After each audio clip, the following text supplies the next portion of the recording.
Good morning, everyone, and thank you so much for joining us here today. Welcome to a Tech Moment on Cannabis Tech. I'm your host, Christina Etter. In this podcast, we cover some of the exciting science and technology that is helping develop the cannabis and hemp industries.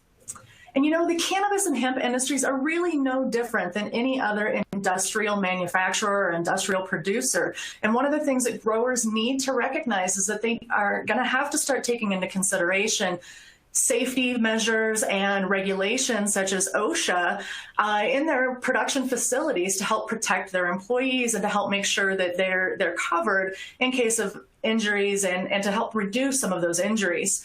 So today I have the pleasure of speaking with Chris Benyo, who's the CEO of Lift and Grow and Lift and Store. And this is a company out of Minnesota who recently recognized that they have a technology that can really help the cannabis industry in this area. But before I turn the platform over to Chris, let's cover just a few of the logistics for today's webcast.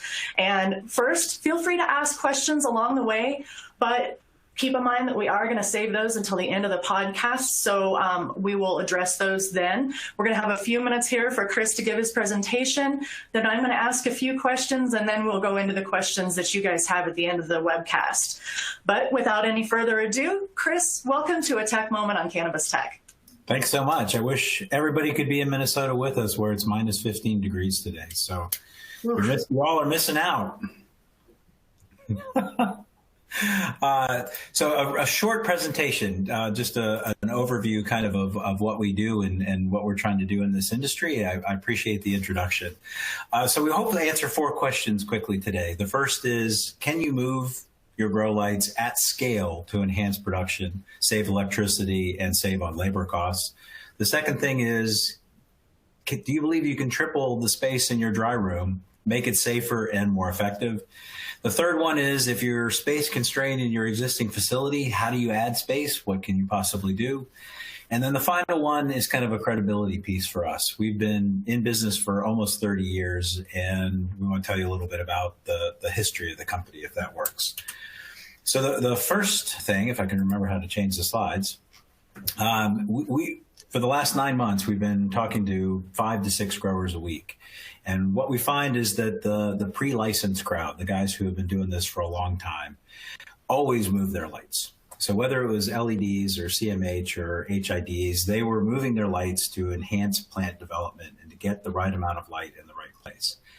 And the problem that we found was that as people have moved into production scale enterprises, they didn't have a solution.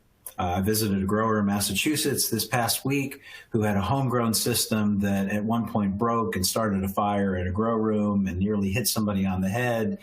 And though they wanted to do it, as they moved to 7, 8, 10 grow rooms, they said, we have to figure out another solution. And it was not moving lights. So the customers that we're working with include James E. Wagner, which is in Ontario, moving from 15,000 feet to 500,000 square feet. Eden Enterprises in California, doing a state-of-the-art 10,000 square foot canopy growth facility. Shango, who's a multi-state operator in Oregon, Nevada, Missouri. In their facility in Michigan, they're going to use us to move lights. And so the folks who have adopted the less than optimal solution did it because there was no pre-engineered, worldwide available solution for any type of racking, any type of ceiling, any facility, and any light until now. And what we've put together is a solution that is pre-packaged in a way that anybody can have this technology and work with it. And our history, which we'll talk about in a little bit, is working with architects and engineers and facility designers throughout the United States. So you can move your lights. And we're currently working with as many as a dozen lighting manufacturers who buy into the concept that getting the right amount of light in the right place enhances their product and enhances a grower's ability to produce a consistent crop. We talked to a guy in British Columbia yesterday who threw out an impossible number for what he thought his growth would be with light moving versus having to do it by hand. So we'll talk some more about that in a second. So we've got a whole series of features and benefits, because if you didn't have those, you just wouldn't be real. But the things that are most interesting to me is the technology aspect of this. Historically, our company has picked up heavy objects and stored them in places that people never thought they could store things. As we've moved into cannabis, we've added computer control on our lights. And this is the ability, the machine knows where it is in the room.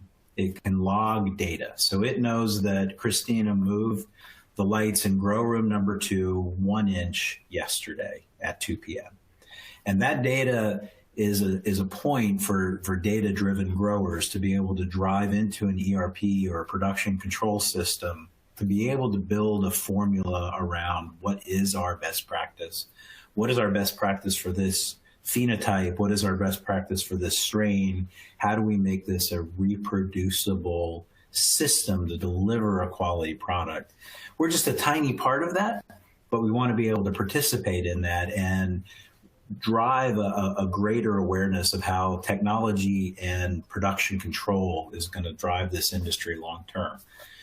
Doesn't mean that it's not going to be a creative enterprise. It still is, but it's putting those pieces together in a way that makes a systematic, one-touch, reproducible product from crop to crop and from location to location. We built the whole system with really medical growers in mind. The first folks that we work with were the medical folks. And so we've put food grade grease into our things so that if any part of the machine comes in contact with plants, it's still FDA approved. We paint it with the right kind of paint so that you can disinfect and clean things. We've really taken the steps to make it a product that fits into this kind of environment. So we've got a whole bunch of other features and benefits around it, but the main ones are that it's a system that will grow with you over time, that can provide those extra data points to really make a more than useful system. And as in our journey, talking to growers and moving through the facility, we've walked into places where they said, look, we're increasing production. We understand the idea behind moving the lights. We want to work with you on that, but here's where we have a real problem.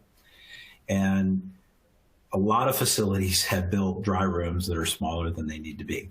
And I think that's an exuberance around building a lot of grow and getting things done, and then driving higher production levels that have in turn maxed out the grow space. So we talked to a couple growers, and we're going to show you two pictures of 2 prototypes that are basically available for sale starting next week.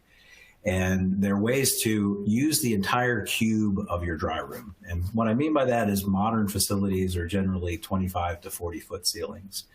And you don't want people up on ladders, 20-foot ladders, trying to hang product. You don't want somebody falling off the ladder, God forbid.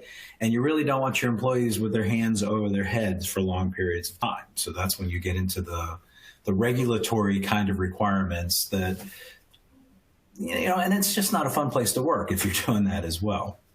So if you could do all of these things, the question is, would you?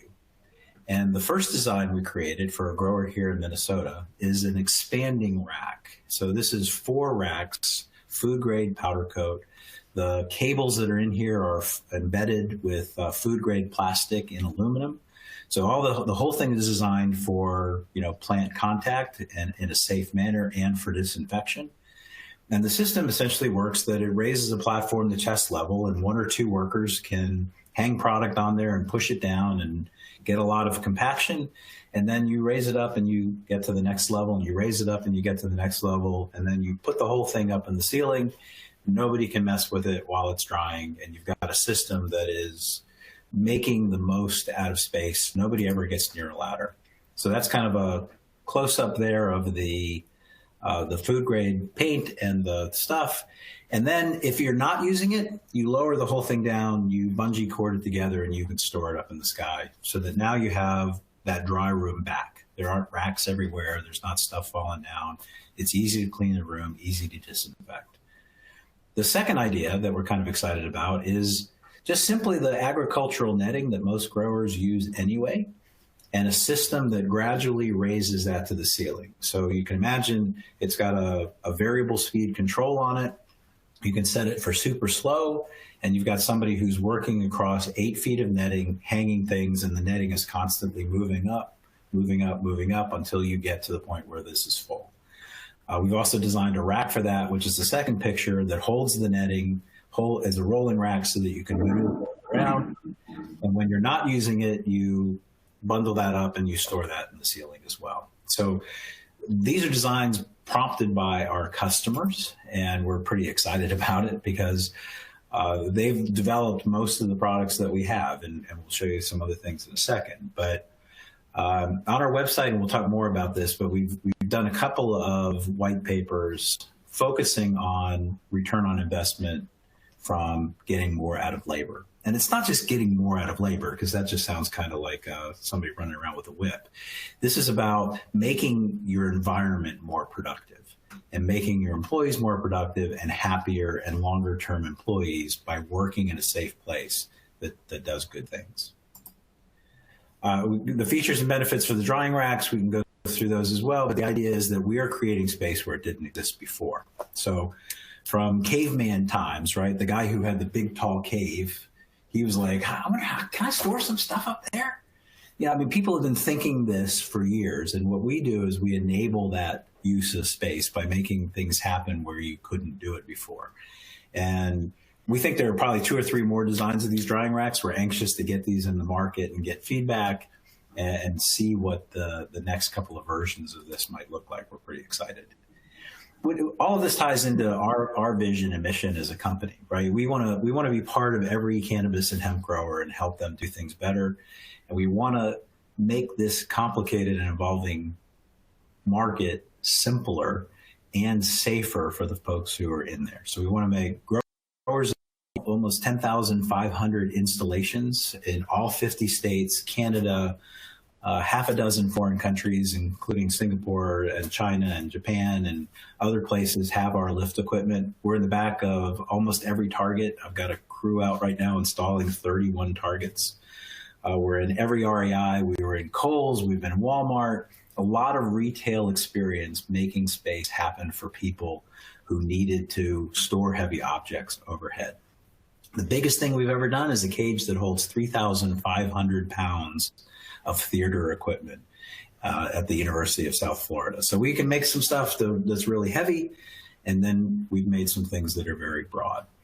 The guys in Canada at James E. Wagner got us into this business by calling us and asking a small company if they could figure out how to move lights, and we rapidly prototyped with them, just like we've done with the dry racks, and made these new systems.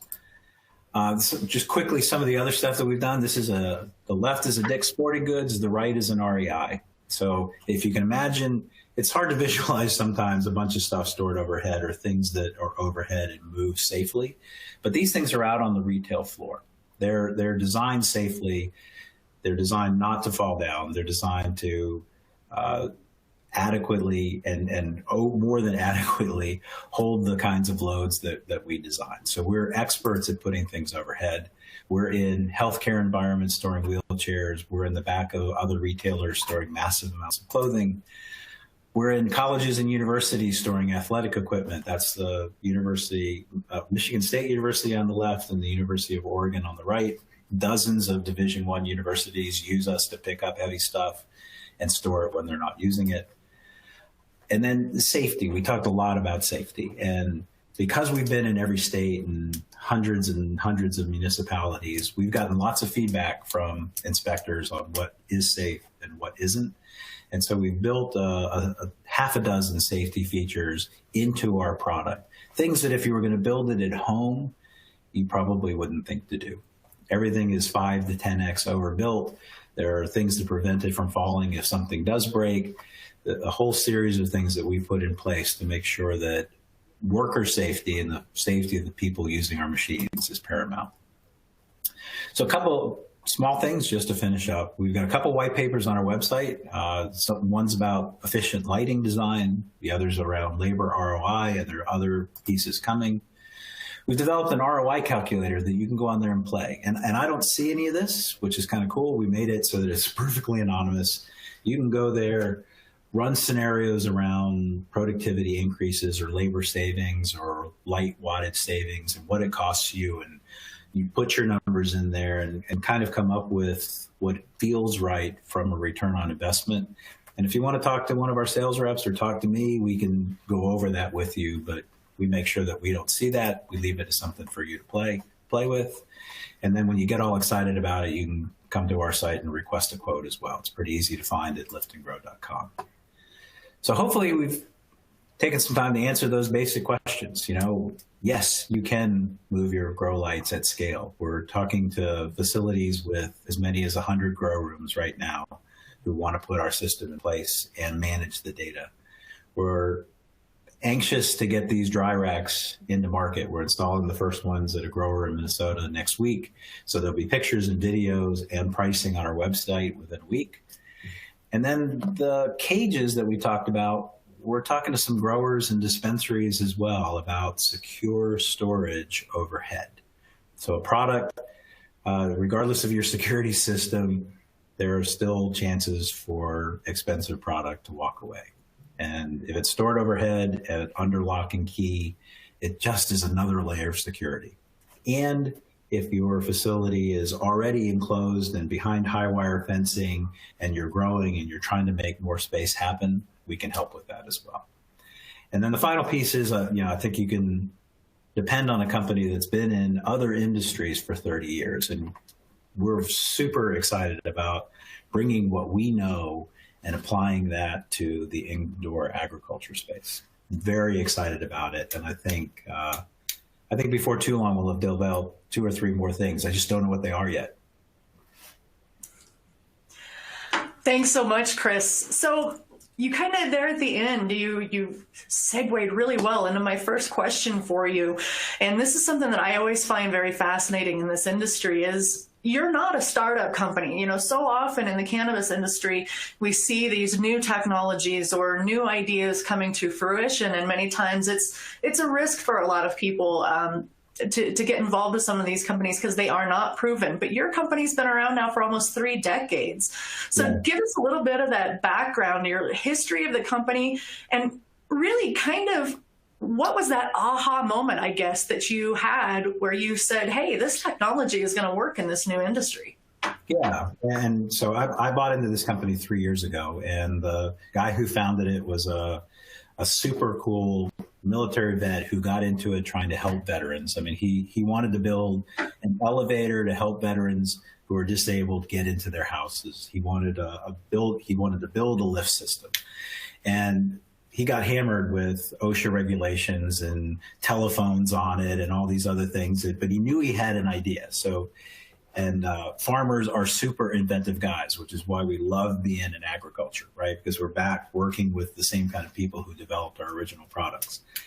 And so he developed a series of products over the course of 30 years. We've got a couple guys here who've been here for 15, 16 years and have done thousands of installs as well. My guy Art, who's hopefully listening back there, he invented all these products, working with our customers. So we have that sort of Midwestern farmer gene, right, to invent stuff. And when the phone call came in about cannabis, we said, well, yeah, that should work.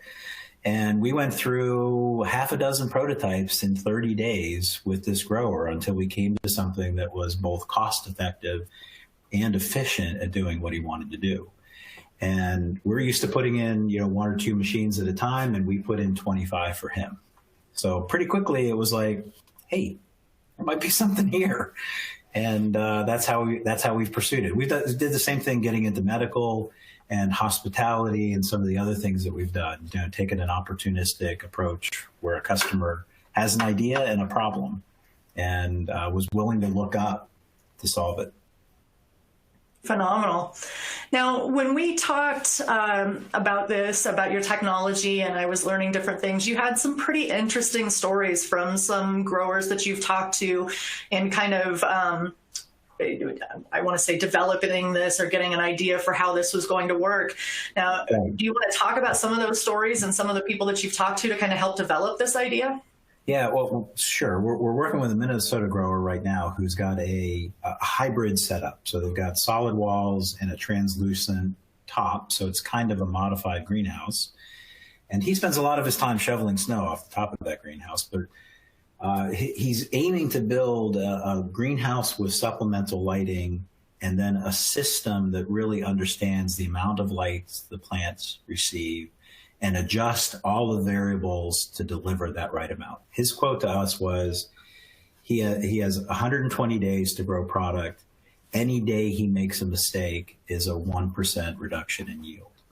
He said, so I want to build a system that scientifically is measuring these results and delivering everything that I need in the right place. So working with a company called GrowLink out of Seattle, we're kind of beginning to work with them on a system where there'll be sensors mounted on the lighting rack. And so the sensors will measure the light, the ambient light received, determine how much supplemental lighting is needed and at what distance from the canopy. And the notion is that, at first it would make a recommendation that the light should be moved 1 inch. But the long-term idea is that whole greenhouse kind of runs in a lights out fashion, which is kind of funny, but it moves itself. So based on the formula that he set and his desire of what he's trying to do, the system will make adjustments on its own. And that is a really cool idea. And the folks at Eden Enterprises in California are looking for the same thing, using a multi-tier approach where they measure the light, they understand what's happening, and the system at first makes recommendations, but long-term makes a decision how high the light should be. So those are the ones we're very excited. I'm kind of a technology guy, I guess, but I like the geeky things. But and everything that we're building is built with that future in mind, that it can be upgraded to do that kind of build that kind of a system. That's great. Now, the one thing that I found absolutely fascinating is, and I find these kinds of things fascinating all the time, when my perspective has changed or when I have been given privy to some information that I didn't realize before. And one of the things that your technology kind of enlightened me to was the amount of expense that actually goes into ensuring your employees, from workers' comp and injuries, and then also just digging into the research. The studies from Pinnacle, which is an insurance company here in Colorado, said that slips, trips, and falls from ladders, things like that, are actually the third most common cause of injury in a grow facility, but they're also the most expensive for employers to insure. So talk a little bit about the idea behind your system that eliminates some of that risk and maybe even provides a little cost, a little ROI, I guess, on your human capital. Right. Well, so 100 years ago, I worked for the phone company and had to go to ladder training and pole climbing school. And ladder training was 3 days. And it turns out the only safe way to use a ladder is to have 3 points of contact on a ladder at all times. Now, I'm sure everybody who's listening to this always does that, always has 1 hand and 2 feet on the ladder, and you're only painting with 1 hand. It's fundamentally impossible to use a ladder safely. I mean, there's just no way. And so that is a huge potential expense. And you don't want to think about your employees falling, and you don't want to think about the cost of insurance. The workers' comp insurance for an office person versus somebody who works back in your warehouse, there's a 10x difference. The person, I might get a paper cut working up here in the office. The guys in the back have some real potential things that can go wrong. And taking care of those people is super important. Toys R Us, when they signed on as a customer for us, they weren't concerned about space. They justified it entirely on building a safer environment for their employees. And in a new industry, certainly one that is legalizing state by state, you can imagine, and we've seen it, a greater and greater emphasis from the regulator on safety. And even the guys in Canada, Health Canada asked them if they were going to continue moving lights on ladders. And they said, of course not. We're going to develop a system that does this automatically. And so that's kind of where we came in to help. So that white paper's got a lot of details about not just lighting or drying, but sort of management stuff in general around regulation. So it's worth reading, I think, for those points. That's fantastic. So tell me about the future horizon for Lift and Grow. I mean, obviously we have your drying racks now. You have the light systems. I'm sure that you probably see some other opportunities for Lift and Grow, Lift and Store down the road in the cannabis and hemp industries. Absolutely. And as I said, we've talked to some dispensaries who are looking for secure storage. We've talked to some growers who are maxing out their facility in terms of like I said, they've already built a perimeter and they've got all the cameras in place and they've got a facility and they're under price pressure. They're trying to figure out how to do more with less. And the cost of building a new building or an addition is just prohibitive. And we can help by creating extra space where it didn't exist before and keep that facility in life longer so that they can drive their profitability. And that's really where we fit in, right? We've talked to people in Mitchell, South Dakota before about building space, and they're like, nah, I'll just go out and buy an acre of land for $100 and I'll build a barn. So we fit more in the places where folks are very space constrained, space is expensive, and they're really trying to maximize their use of it. And we've got a couple ideas how we can help people. But again, it comes from the customer. You got to tell us, what we need to do. Well, and I'm sure as the facilities grow, I mean, obviously we know demand is not slowing down for either hemp or cannabis, and I don't see that slowing down at anytime soon. But as these facilities continue to grow, obviously, I mean, having the drying space for, say, a 300 square foot room of cannabis is one thing, but having the drying space for, say, a 200 acre farm of hemp, that's a whole nother story. So I can absolutely see where people may be scrambling to have some of that controlled environment space to be able to dry these plants properly. Yeah, we certainly see hemp as an opportunity, right? So hemp has a lot of analogs to tobacco, right? That the tobacco is hung in a barn and it's a manual process and people are climbing up and down ladders. We can remove that for the hemp grower. It's a difficult ROI because it's maybe once a year versus, continuous harvest in an indoor facility. But I think there's a trade-off there at some point that makes sense. And we can build a really big drying machine. As our customer here in Minnesota called it yesterday, she said, it's a wall of weed. So we may have to adopt that and trademark that. Nice. So let's go ahead and take a few questions here from the audience. Let me pull one up. So when people are building out, can you put multiple racks within one room to kind of help them expand that spacing a little bit more than what they have? You mean in terms of drying racks? Yeah. Yeah. So, and we work with people at all phases of this, right? So the drying room, there's two ways to look at it, right? One is that you should build a bigger room than you thought you should, or you should plan ahead for how this fits in. So one of the things that we've gotten much better at over the last couple of years is working with architects and engineers and planners to be able to pre-align how these things should be installed and make the most use of the space. If you don't need to build a building that's bigger, don't. Use that space effectively from day one. And the same is true when you're planning your grow rooms. Most of the work we're doing, we're working with people who are 18 months and 2 years out, who are designing facilities today to say, how should I have this look? So that's a key element of the support that we provide. And we've been here for 30 years. We're in it for the long game. We're not making crazy claims about what we do. We're not in it for a fast buck. We're here to really help this industry grow and willing to talk to anybody regardless of the stage that they're in. So you answered that question with that you've been around for 30 years, which is kind of a great segue into this next question that somebody in the audience had, but why hasn't anybody ever heard of you before? There are a lot of small companies with great ideas that nobody's ever heard of. So that's definitely us. And part of it, I think I showed you some pictures where we're in the front of house, like at Dick's Sporting Goods and some REIs. But for the most part, we're that guy in the back you don't hear from too often. We're just kind of doing our job with, stores you walk into every day.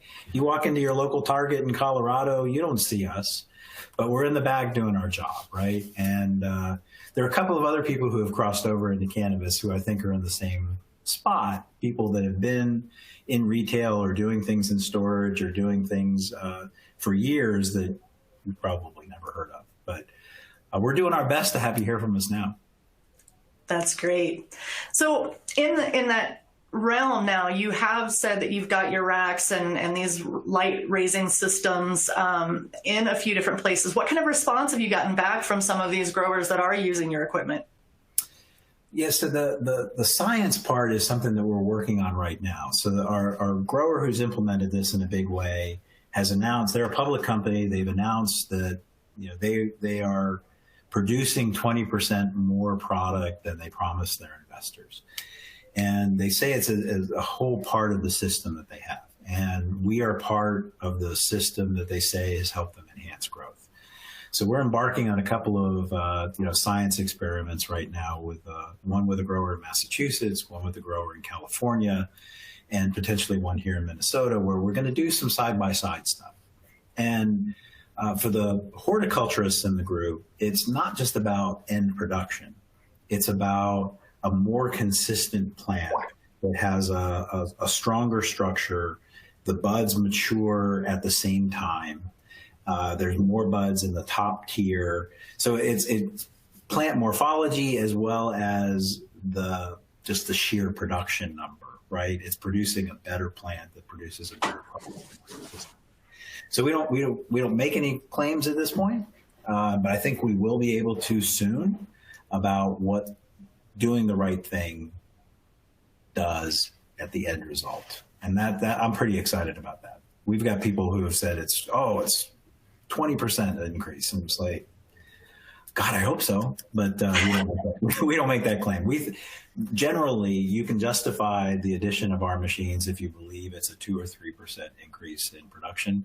That's going to pay back the machine in under a year. Fantastic. So now, how long does it actually take to install these drying racks at a customer facility? Yes, that's an awesome question. And so we're pretty good at putting stuff up in the sky. And in a retrofit kind of situation, a room will be out of service no more than 9 or 10 hours. So the goal is that we're not going to impact it. It's not a 2-week changeover for us to get in there and do our jobs. It's get in, get out, and get back in production. In terms of a new facility, that's not as important, but it's the same kind of time frame. It takes less than a day to put a machine in, less than a work day. And so somebody who's in a continuous production environment can do this retrofit in 8 or 9 hours. That's how much time you lose out of the cycle. Fantastic. Now, kind of similar question, but in terms, you mentioned retrofitting. So talk to me a little bit about existing facilities that already have everything set up. They have their lighting set up, everything's there. Can you go into these facilities and hook up your lifting systems to the existing systems that are there? And kind of what does that process look like? Yeah, absolutely. So that's comes down to that planning, right? Of what are you trying to do? So I was 2 growers in Massachusetts last week that are both existing facilities and both have new growth planned. So we're going into the new stuff first, and then we're going to work our way back in room by room into the existing facility. And it's room by room on changeover. And that's kind of a ballet, it's a coordination. We can do those installs, or we work with general contractors who are doing that build out, who can come back in and learn to use our system, which also then builds a nationwide group of folks who know how to do that with us. We're very concerned about the install because obviously we don't want anything falling out of the sky. So we have a very tight procedure in terms of how we train people.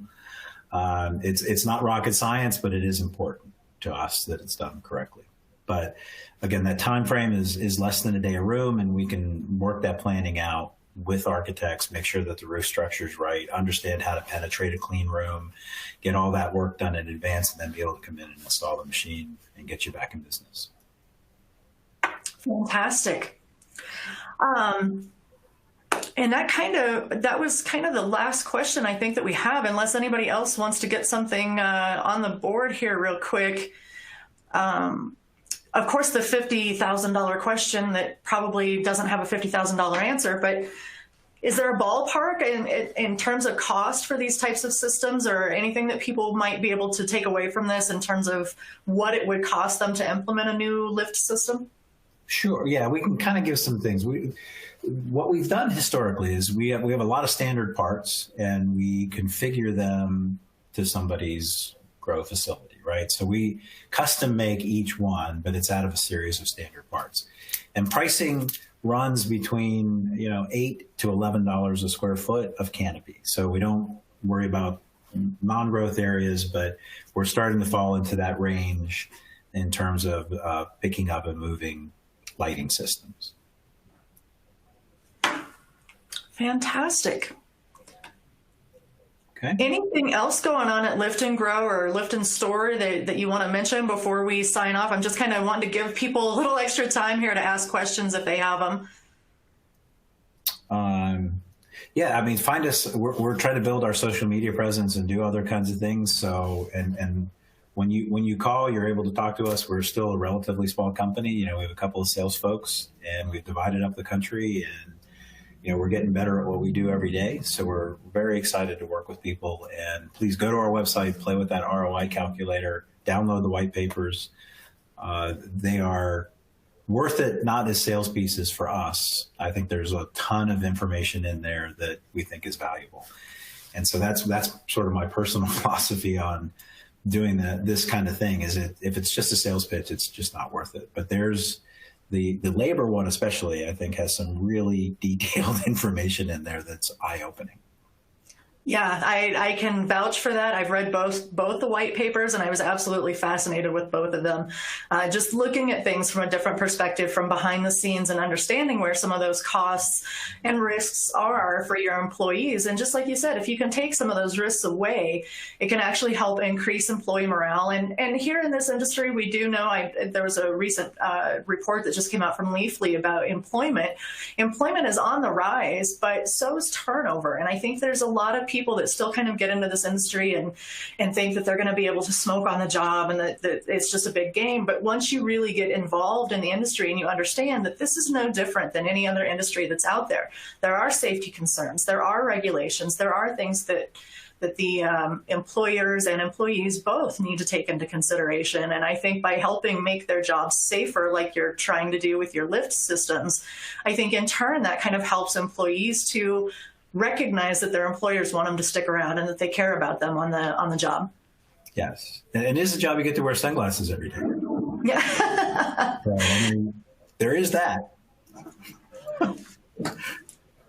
All right. Well, we haven't received any more questions. We'll talk to you, and we're very excited about the future. Fantastic. So do you want to give us your website address real quick too, so we've got that on the recording?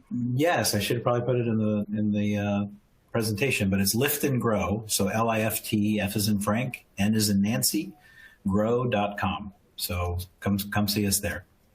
Fantastic. Thanks so much for your time today, Chris. We really appreciate it. It's going to be fascinating to see where you guys go from here within the cannabis industry. Super. Thanks so much. Absolutely. Thanks everybody for your time today.